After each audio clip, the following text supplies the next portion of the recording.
নির্বাচন সামনে রেখে ভেঙে দেওয়া হয়েছে ইসরায়েলের পার্লামেন্ট নেসেট। আগামী ২৭ অক্টোবর হতে যাচ্ছে সাধারণ নির্বাচন। ১৯৮৮ সালের পর এই প্রথম পূর্ণ ৫ বছরের মেয়াদ শেষ করেছে ইসরায়েলের নেসেট। জনমত জরিপে নেতানিয়াহুর অবস্থান এবার দ্বিতীয়, অর্থাৎ সরকার গঠন করার মতো আসন পাচ্ছে না লিকুদ পার্টি। ২৩ সালের অক্টোবরে গাজা যুদ্ধ, ইরান যুদ্ধ, লেবাননের সংঘাত, অধিকৃত পূর্ব ও পশ্চিম তীরে ইহুদি বসতি সম্প্রসারণ এবং গাজায় নিয়মিত হারে নারী শিশুসহ মানুষ হত্যা। বিশ্বজুড়ে যুদ্ধবাজ বলে পরিচিত ইসরায়েলের কট্টরপন্থী নেতা ও প্রধানমন্ত্রী বেনিয়ামিন নেতানিয়াহু সবই করেছেন কেবল ২৭ অক্টোবর হতে যাওয়া নির্বাচনে নিজের ভোট ব্যাংক বাড়াতে।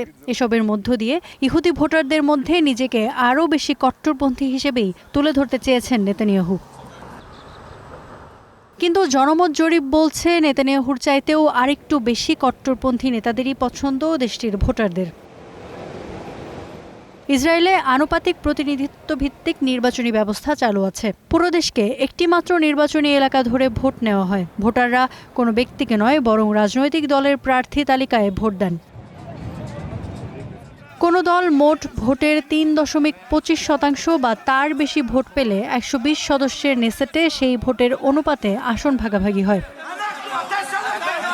ইসরায়েলের ইতিহাসে এখন পর্যন্ত কোনো দলের একক সংখ্যাগরিষ্ঠতা পাবার ইতিহাস নেই, ফলে জোট সরকারই একমাত্র পথ।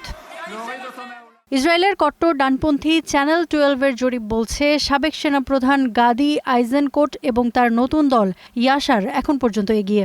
নেতানিয়াহুর চাইতেও কট্টর আইজেনকোটের দল ইয়াশার পেতে পারে ২৩টি আসন, আর নেতানিয়াহুর দল লিকুদ পেতে পারে ২২টি আসন। আর তৃতীয় অবস্থানে সাবেক প্রধানমন্ত্রী নাফাতালি বেনেট ও ইয়ার লাপিদের টুগেদার জোট, তারা পেতে পারে প্রায় ১৬টি আসন। জরিপ বলছে নির্বাচনের পরও কোনো জোট সহজে সংখ্যাগরিষ্ঠতা পাচ্ছে না। নেতানিয়াহুর বিরোধী দলগুলোর জোট পেতে পারে ৫৯টি আসন, কিন্তু সরকার গঠনের জন্য দরকার ৬১টি আসন। নেতানিয়াহু ও তার জোট পেতে পারে ৫১টি আসন, আর আরব ইহুদি দলগুলো পেতে পারে ১০টি আসন। ফলে জোটের সমীকরণই ঠিক করবে কারা ইসরায়েলের সরকারে আসছে। ইফফাতিরা, স্টার নিউজ।